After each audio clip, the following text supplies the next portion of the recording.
Baik, judul yang saya pikir-pikirkan, saya selalu mungkin sharing sedikit ya. Saya selalu pada saat menyiapkan khotbah itu cari judul dulu, walaupun isinya belum siap ya. Yang penting judulnya dulu nih. Judulnya apa kira-kira? Ya, cari judul, bikin judul. Judulnya udah jadi pas Nelly tanya mana bahan-bahan khotbah, siap Nel. Udah ada judul, lagu buka, lagu tutup, ayat inti, ayat persautan udah siap semua. Isinya belum ada. Barulah kemarin, untung kemarin libur ya, jadi ada kesempatan untuk menyiapkan isinya ya. Jadi judul hari ini adalah Safety, Saved, Salvation. Mirip-mirip ya. Apa arti safety? Keselamatan, keamanan, tapi secara fisik ya. Safety. Saved, diselamatkan. Salvation, keselamatan ya. Oke, mirip-mirip, dan kita akan melihat satu persatu untuk topik-topik masing-masing ini.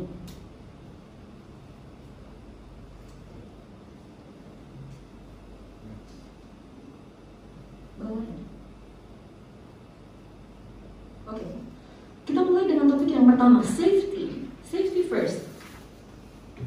Saya lihat orang-orang yang jago K3 hari ini. Ada Astri di sana. Eca nggak kelihatan ya? Oke. Jadi safety first ini dikenal di industri ya biasanya, atau mungkin kontraktor gitu ya, yang resiko tinggi dalam pekerjaannya, sehingga mereka harus mendahulukan keselamatan kerja ya. Safety di sini dikatakan adalah keselamatan atau keadaan aman, kondisi dilindungi dari bahaya atau hasil lain yang tidak diinginkan. Kemudian dikatakan juga bahwa safety itu pengendalian bahaya yang dikenali untuk mencapai tingkat resiko yang dapat diterima. Jadi sudah dikendalikan dulu nih, kira-kira apa sih yang kemungkinan bisa terjadi, sudah dilakukan pencegahannya, tinggal diikuti saja. Kalau diikuti pasti akan aman gitu ya, kecuali kalau memang ada force major yang di luar dari apa yang manusia bisa kontrol. Nah, minggu ini kita dikagetkan oleh berita bahwa ada penyusup yang masuk ke Mabes Polri. Kok bisa? Ya, Mabes Polri gitu loh. Tapi ada yang bisa masuk, seorang wanita membawa airgun, dan dia masuk ke pintu belakang, ke pos depan, sempat bertanya ke petugas, kemudian di depan dia melepaskan tembakan ya, beberapa kali. Dan untungnya petugas di pos jaga itu memang benar-benar sniper ya, bukan hanya gaya-gayaan doang mereka pegang ini, dan bisa ditembak persis di daerah kritis, yaitu jantung dari wanita tersebut, dan akhirnya meninggal di tempat ya. Kita lihat walaupun mungkin mereka sudah membuat prosedur yang sangat ketat, bisa saja terjadi kebocoran ya. Oke. Nah, safety pyramid. Mungkin udah banyak yang lihat ini, sering lihat piramida ini, angkat tangan yang sudah pernah melihat ini. Oke. Ini biasanya kalau kerja di pabrik, di kontraktor pasti ngerti ini. Mungkin Ariel tahu kali ya. Ya. Nah, ini disebut safety pyramid, atau karena yang membuatnya itu yang pertama kali udah lama ini, 1931, Herbert William Heinrich. Biasanya disebut juga Heinrich's Pyramid. Kemudian Frank E. Bird 1966 menyempurnakan lagi teori ini, sehingga kadang-kadang disebutkan juga Bird's Pyramid.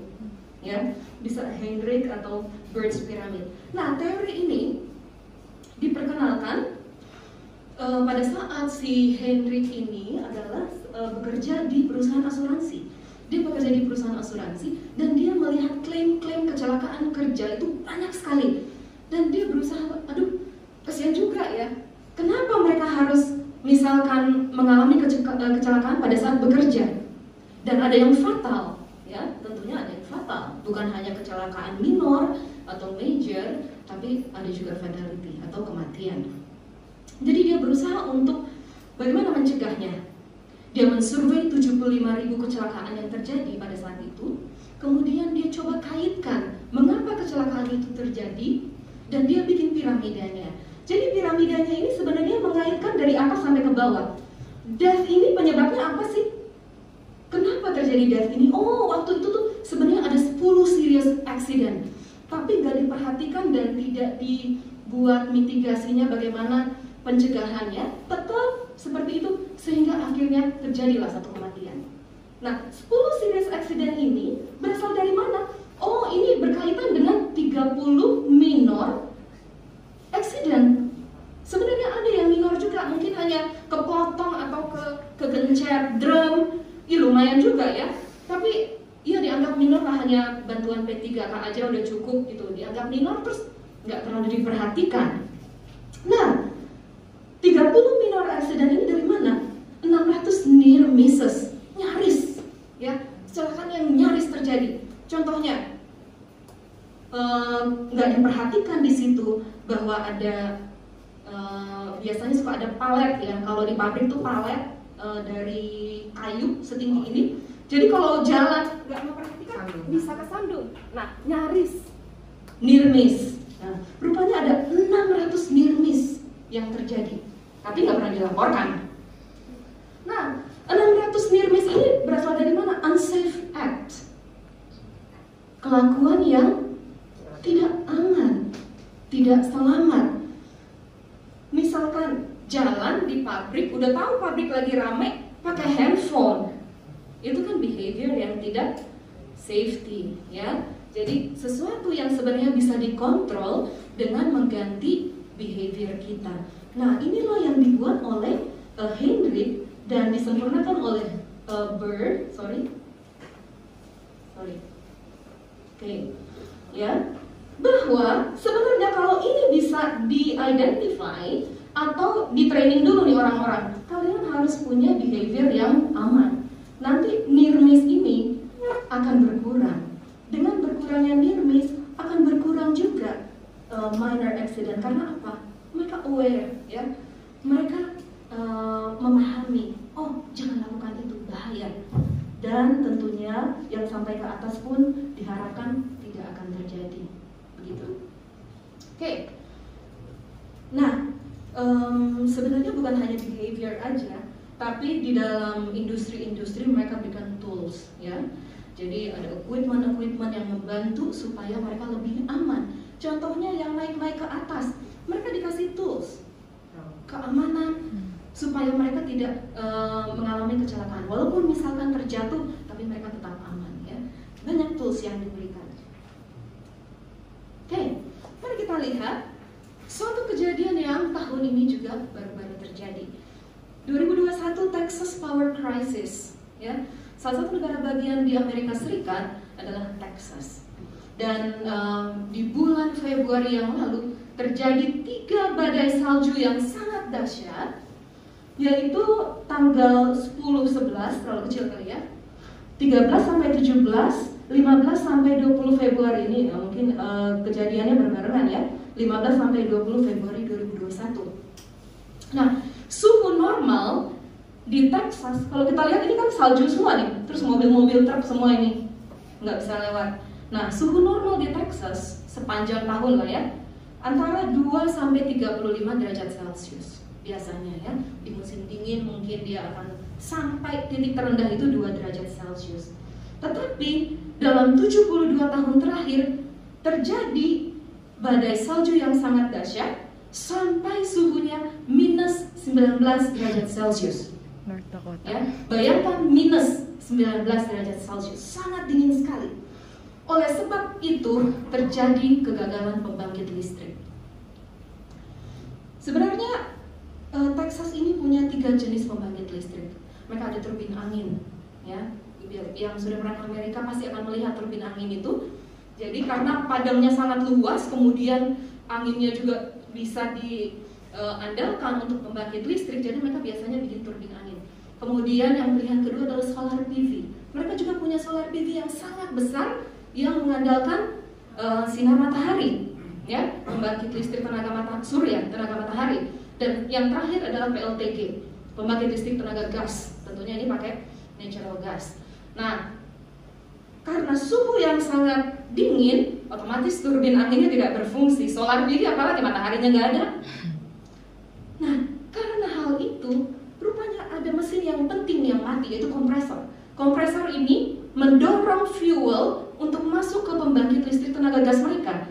Karena kompresornya mati, biasanya mungkin itu dibantu oleh tenaga turbin angin, suplai gas tidak masuk ke generatornya, matilah listrik total. Mati listrik total, dan 4,5 juta rumah tidak mendapatkan saluran listrik. Akibatnya kekurangan air, makanan, dan panas tentu saja. Ya, bayangin 3 hari tidak ada listrik, air juga mati, ya, makanan juga nggak bisa didistribusikan karena keadaan salju, ya. Nah, lucunya si Texas ini memang agak sombong, bisa dikatakan sombong. Mereka state yang mengatakan, oh kami punya pembangkit listrik sendiri, jadi kami tidak mau bergabung dengan pembangkit listrik nasional milik pemerintah. Ya, jadi mereka mengisolasikan jaringan listrik mereka dari jaringan listrik nasional. Dan krisis ini sebenarnya menjadi perhatian karena apa? Karena dianggap pemerintah negara bagian Texas kurang persiapan untuk menghadapi situasi yang badai seperti itu. Nah, sebenarnya regulator federal AS tahun 1989 sudah pernah menasehati, karena pernah terjadi 1989 mati juga listrik di Texas. Kemudian regulator federal AS katakan, kalian harus rubah ini mesin kalian, harus anti atau tahan dengan cuaca yang sangat ekstrim dingin. Tapi karena mahal mereka bilang, oke lah, sebagian-sebagian aja mereka ganti. Nah, di 2011, 22 tahun kemudian dari 89 terjadi lagi hal yang sama. Mati lagi listrik di Texas. Tapi mereka bilang lagi, iya, tapi nggak dilakukan. Dan 10 tahun kemudian, yaitu tahun 2021, terjadi lagi. Dan apa akibatnya? Karena sudah diperingatkan, tapi mereka tidak melakukan, ya, kerusakan 195 miliar US dollar. Setidaknya 70 orang meninggal karena keracunan karbon monoksida, kecelakaan mobil, tenggelam, kebakaran, hipotermia. Ini rupanya kenapa keracunan monoksida? Mereka nyalain mobil supaya panas. Akhirnya kehirup itu karbon monoksida. Dan kalau yang hipotermia, ada anak kecil dan orang tua meninggal karena hipotermia. Ya, kasihan sekali. Jadi pagi-pagi didapati sudah meninggal, nggak bisa nyalain penghangat ruangan. Kedinginan, bayangkan minus 19 derajat Celcius. Kemudian 5 juta orang tanpa listrik, ada yang lebih dari 3 hari.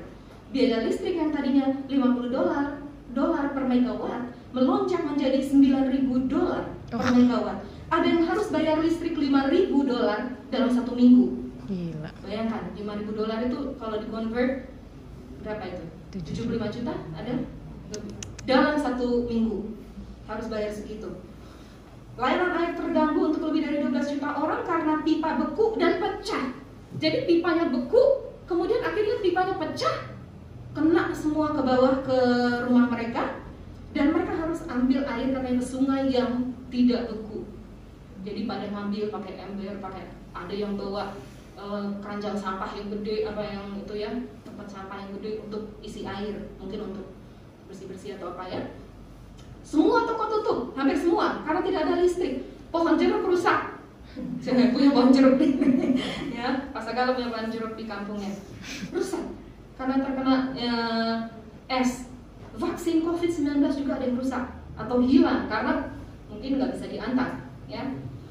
Nah, akhirnya Gubernur Abbott mendeklarasikan bencana, ya, bencana supaya militer bisa turun tangan, bersihin jalan, dan dia juga akhirnya juga minta supaya diberikan deklarasi darurat ke federal, dan akhirnya Presiden Joe Biden setuju supaya akhirnya pusat pun memberikan bantuan. Akhirnya diberikanlah bantuan generator untuk listrik di situ sebelum diperbaiki.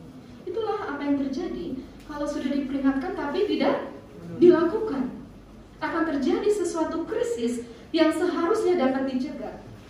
Nah, ini dikatakan impromptu, ketidaksiapan, tidak membuat satu persiapan, atau tidak diperlengkapi untuk memenuhi contingency.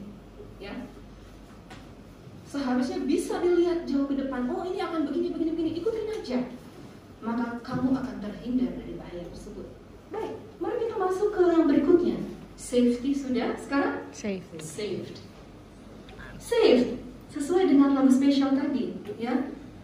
Karena begitu besar kasih Allah akan dunia ini, sehingga Ia telah mengaruniakan anaknya yang tunggal, supaya setiap orang yang percaya kepadanya tidak binasa, melainkan beroleh hidup yang kekal. Yohanes 3 ayat 16. Kita coba aplikasikan safety tadi ke dalam kehidupan kerohanian kita. Bagaimana kita dapat mengaplikasikan keselamatan fisik kepada keselamatan hidup yang kekal? Ingat bahwa kita telah diselamatkan oleh Juru Selamat kita. Kita hanya perlu percaya, maka kita akan selamat. Selamat dari apa? Coba kita lihat. Saved from what? Selamat dari kematian kekal di neraka. Ini yang paling penting yang harus kita ingat. Hidup kita di dunia ini hanya sementara. Ya, jangan hanya pikirkan, oh saya di dunia ini harus sukses, harus sehat, harus ini. Oh, bukan. Kehidupan kita bukan hanya di dunia ini. Dan tujuan kita tentunya bukan hanya dunia ini, tetapi kehidupan yang kekal. Dan keputusan yang kita lakukan di dunia ini akan menentukan kehidupan kekal kita. Tuhan telah merencanakan keselamatan bagi kita. Dari sebelum dunia diciptakan, Dia sudah apa? Membuat grand plan. Bagaimana manusia kalau nanti jatuh, apa yang harus dilakukan? Dan sudah diputuskan, Yesus nanti akan turun. Nah, jadi memang Yesus turun tujuannya untuk menyelamatkan kita. Kita hanya perlu percaya saja. Jangan sampai nanti kita mengalami kematian yang kekal di neraka. Ini kejadiannya nanti Wahyu 20 ayat 9. Pada saat Yerusalem yang baru sudah turun, ya, setelah 1000 tahun kerajaan, kemudian turun Yerusalem yang baru, orang-orang yang jahat dibangkitkan kembali dan mereka ingin menyerang. Tetapi akhirnya apa?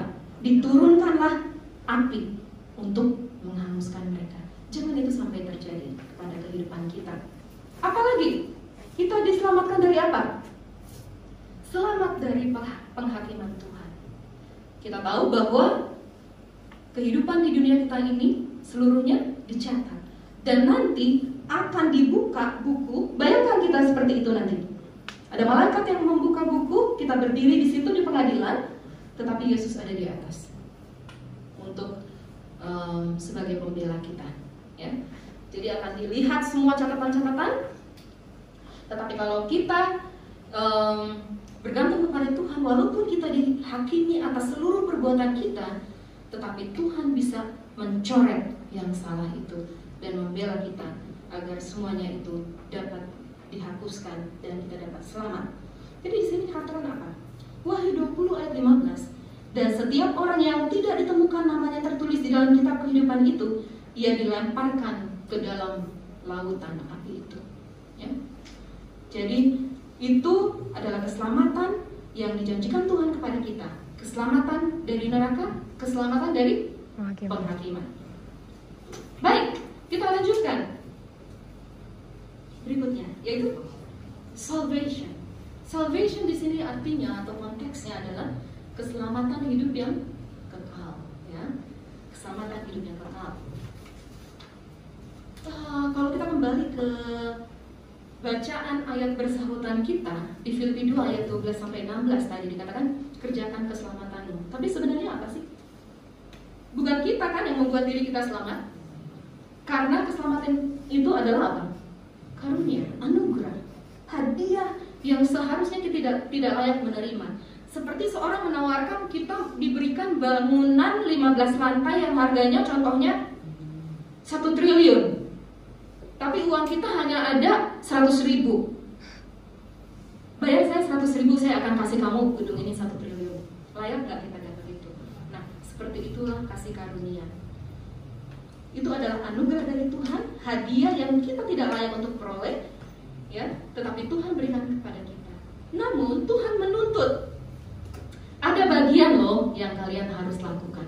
Jangan hanya menerima kasih karunia. Nah, saya coba untuk bikin salvation pyramid. Tadi kan udah safety pyramid. Sekarang salvation pyramid yang diambil sebenarnya dari Filipi 2 ayat 12 sampai 16.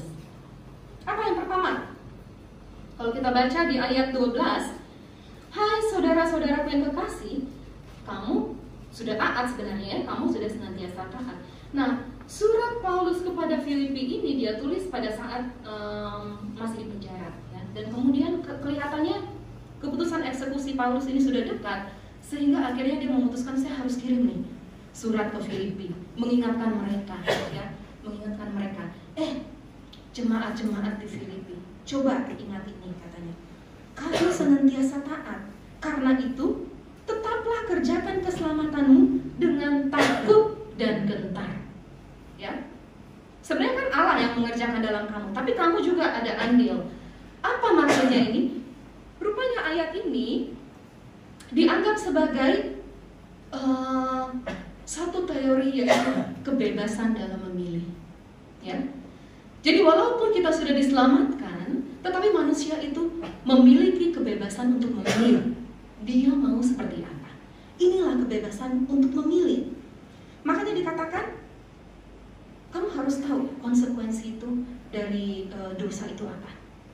Upah dosa adalah maut. Walaupun Tuhan itu penuh kasih, tetapi kita yang harus menanggung akibatnya dari perbuatan atau keputusan yang kita lakukan. Oleh sebab itu, dalam kebebasan memilih tergantung masing-masing kita. Kita mau memilih mana? Selamat atau binasa. Dan ketahanan dalam kerohanian ini membutuhkan waktu, ya. Kedewasaan memerlukan waktu, tidak terjadi dalam satu malam, harus dilakukan setiap hari, terus-menerus mengerjakan keselamatan. Dan ada tools yang Tuhan berikan kepada kita, yaitu janji Roh Kudus. Dalam keadaan sesulit apapun, Tuhan memberikan Roh Kudus sebagai pendamping kita. Kemudian, level berikutnya, lakukan segala sesuatu dengan tidak bersungut-sungut atau berbantah-bantah. Nah, kalau dalam bahasa Inggris do all things or do everything, lakukan segala sesuatu. Jadi sebenarnya disuruh melakukan, tetapi dalam melakukan pekerjaan Tuhan jangan merasa kita hebat, ya, sehingga kita harus berbantah-bantah, atau merasa itu berat sehingga kita bersungut-sungut. Tapi harus kita lakukan dengan apa? Rendah hati, ya, dengan rendah hati, dengan tulus, bahwa pekerjaan yang kita lakukan itu adalah untuk pelayanan kepada Tuhan. Bukan siapa yang terhebat atau siapa yang salah, siapa yang benar. Kadang-kadang di gereja begitu, ya. Itu salah, itu harus begini, teorinya gini, ya. Tetapi kita sebagai pelayan Tuhan, kita harus ingat bahwa apa yang kita kerjakan itu harus dengan rendah hati, dengan tulus, dengan sungguh-sungguh. Jangan bersungut-sungut. Dalam salah satu penunggu bagi kita diingatkan, ya, bahwa yang bersungut-sungut itu menunjukkan apa? Ketidakdewasaan iman. Kalau kalian masih bersungut-sungut, masih berbantah-bantah di gereja, itu menunjukkan bahwa kalian belum memiliki kedewasaan iman. Baik, selanjutnya, tidak beraib, tidak bernoda, tidak bercela, ya, supaya kamu tidak beraib. Apa tadi tujuan semuanya itu? Kenapa Paulus ingatkan jemaat di Filipi untuk melakukan hal itu? Supaya kamu tiada beraib, tiada bernoda, sebagai anak-anak Allah yang tidak bercela di tengah-tengah angkatan yang bengkok hati yang sesat ini, sehingga kamu bercahaya, ya, bercahaya di antara mereka seperti bintang-bintang di dunia. Jadi tujuannya apa? Agar kita bisa hidup secara eksplisit berbeda dari dunia. Gampang nggak? Susah, ya? Susah karena kita dihimpit, dikelilingi oleh dosa, ya. Tidak semua memiliki kerohanian atau pengertian yang sama. Bagaimana kita harus bersikap? Dan ini adalah satu tantangan buat kita. Coba seandainya kita tidak mengikuti hal ini, kita akan menjadi bahan kritikan orang. Kok orang Kristen gitu, ya, ternyata jadi bahan kritikan. Tapi kalau kita lakukan ini, kita akan menjadi terang yang menerangi kegelapan dunia ini. Jadi biarlah apa yang kita lakukan, sikap kita menjadi cahaya, menjadi terang bagi orang lain. Seperti dikatakan di dalam Matius 5 ayat 16, demikianlah hendaknya terangmu bercahaya di depan orang, supaya mereka melihat perbuatanmu yang baik dan memuliakan Bapamu yang di surga. Tujuannya hanya supaya orang memuliakan Bapa di surga. Dan terakhir, ayat 16, sambil berpegang pada firman kehidupan, agar aku dapat bermegah pada hari Kristus, bahwa aku tidak percuma berlomba dan tidak percuma bersusah-susah. Ya, kita diberikan juga tools satu lagi, berpegang kepada firman Tuhan. Dan orang percaya yang taat, ya, adalah orang yang memegang teguh Injil dan kebenaran Allah. Itu yang harus selalu kita ingat. Oke, baik. Nah, satu lagi, bagaimana kita supaya bersiap? Kita harus memiliki awareness, ya. Tanda kedatangannya sudah dekat. Anggap aja ini sebuah perjalanan menuju ke surga, dan sudah semakin banyak tanda-tanda di jalan. Tadinya mungkin 2 tahun lalu terjadi gempa bumi, 4 tahun lalu terjadi banjir. Tetapi kenapa sekarang semuanya terjadi di tahun yang sama, ya? Oh, berarti ini sudah semakin dekat. Tanda-tandanya udah semakin banyak dan semakin terjadi dalam saat yang bersamaan. Oleh sebab itu kita diminta untuk meningkatkan kesadaran kita, awareness kita. Apa yang terjadi di sekitar kita? Jangan ignore, ya. Jangan tidak peduli dengan apa yang terjadi. Coba kita lihat penyakit, badai salju, gunung meletus, gempa bumi, banjir, longsor, perang, teror, terorisme, ya. Kemajuan teknologi, semuanya terjadi bersamaan. Sekarang saya dengar sudah ada 5G lagi dites. Dan 5G ini dahsyat sekali katanya. Sampai, saya nggak tahu ini hoax atau enggak, ya. Sampai waktu mereka tes, burung-burung di udara mati. Iya, karena kencang sekali ininya, sampai ke lubang semut pun bisa kita dicari katanya. Jadi sinyalnya sangat kuat sekali, itu 5G katanya, ya. Jadi itu mengingatkan kita kembali pada saat mereka bikin Tower of Babel, ya.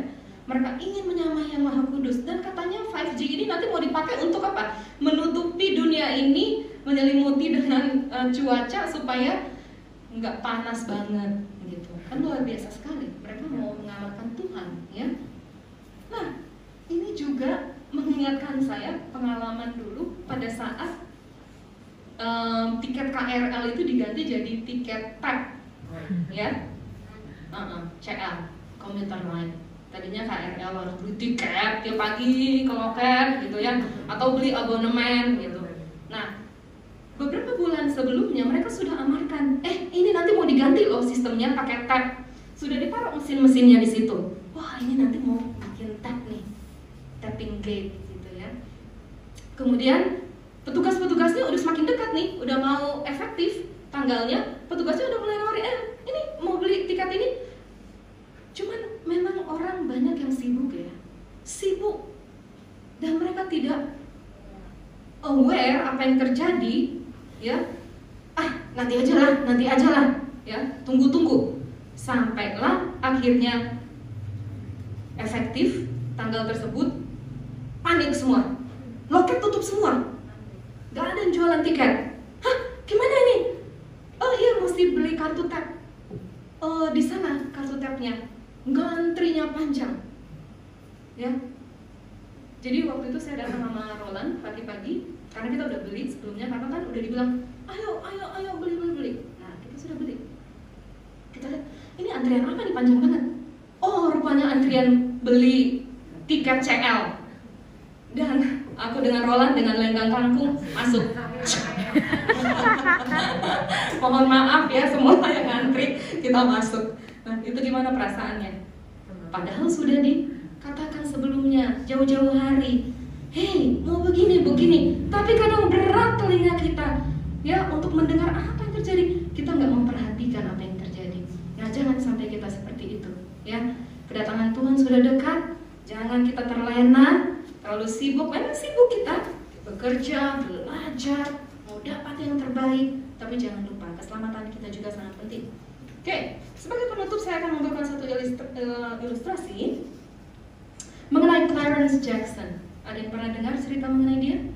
Belum ya? Clarence Jackson ini berumur 24 tahun pada saat itu, tahun 96, dan dia bekerja di perusahaan jasa kebersihan di Hartford, Connecticut, di US. Dan kenapa dia bekerja? Ini karena membantu orang tuanya yang udah tua. Nah, satu kali dia membeli Connecticut Lotto tiket. Ya. Ini tiket ini loh. Lotre, ya. Di bulan Oktober tanggal 13 tahun 1995.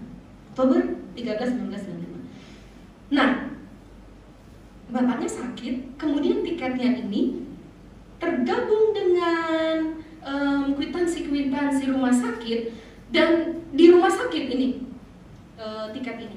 Suatu hari, 1 tahun kemudian, Oktober 13 1996, dia buka itu dan dia dapati bahwa dia menang.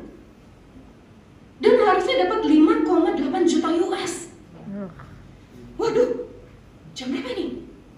Tinggal 2 jam waktunya. Dia kirain, wah ini harus ke pusat nih. Padahal sebenarnya ada loket loto di situ, dekat-dekat situ. Cuman dia merasa, nanti aja lah, hari Senin aja. Ya, kan udah mau weekend ini apa segala macam. Ya udah. Akhirnya dia baru berangkat ke sentral, ke pusat Connecticut Lotto tiket loketnya hari Senin. Setelah dicek, waduh, sudah expire ini. Kamu harusnya dapat 3 hari yang lalu. Hah? Masa? Berarti saya nggak dapat 5,8 juta? Iya, nggak bisa. Ini udah expire, nggak bisa kita uangkan lagi ini. Waduh, panik dia. Akhirnya dia bawa ke pengadilan masalah ini. Nah, inilah hasil pengadilannya antara dia dengan Connecticut Lottery Corporation. Dibawa ke pengadilan. Gimana? Ini bisa ini nggak dibayarkan nggak? Tolong deh. Soalnya dia kasih segala macam alasan lah. Ini begini, udah 1 tahun loh. Sebenarnya jangka waktunya 1 tahun, tapi nggak tahu kenapa dia cuek aja mungkin, atau dia tidak sadar atau tidak mau cek atau gimana ya. Akhirnya kalah. Gak bisa katanya, tidak bisa. Peraturannya jelas dikatakan, kamu punya waktu 1 tahun untuk mencairkan hadiah ini, dan strictly deadline-nya adalah 1 tahun itu. Di luar 1 tahun tidak bisa. Bayangkan stresnya dia bagaimana. Ya. Aduh, 5,8 juta US. Nggak bisa tidur. Tadinya saya udah bisa bantu orang tua saya. Saya nggak usah kerja lagi di kebersihan ini. Mungkin dia kerjanya ngepel-ngepel atau apa gitu ya. Aduh, bagaimana nih? Stres dia. Ya. Sampai akhirnya apa? Dia dipanggil juga interview di TV. Jadi bagaimana kamu? Iya, saya nggak datang. Sedih banget ya. Gara-gara lewat deadline-nya.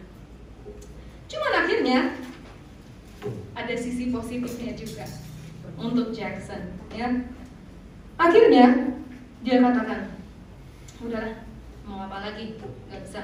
Akhirnya dia aktif masuk ke gereja. Kemudian karena dia sering dipanggil interview itu, dia malah jadi dikenal sama orang-orang politik, ya.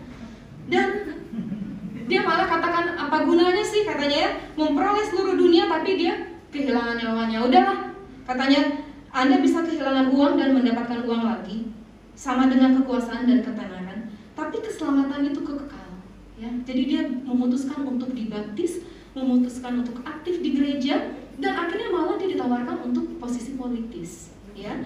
Dan dia katakan sesuatu yang tidak dapat dicapai oleh uang, kekuasaan dan ketenaran adalah keselamatan. Itu yang lebih penting daripada uang. Puji Tuhan, ada sesuatu di balik kesedihan.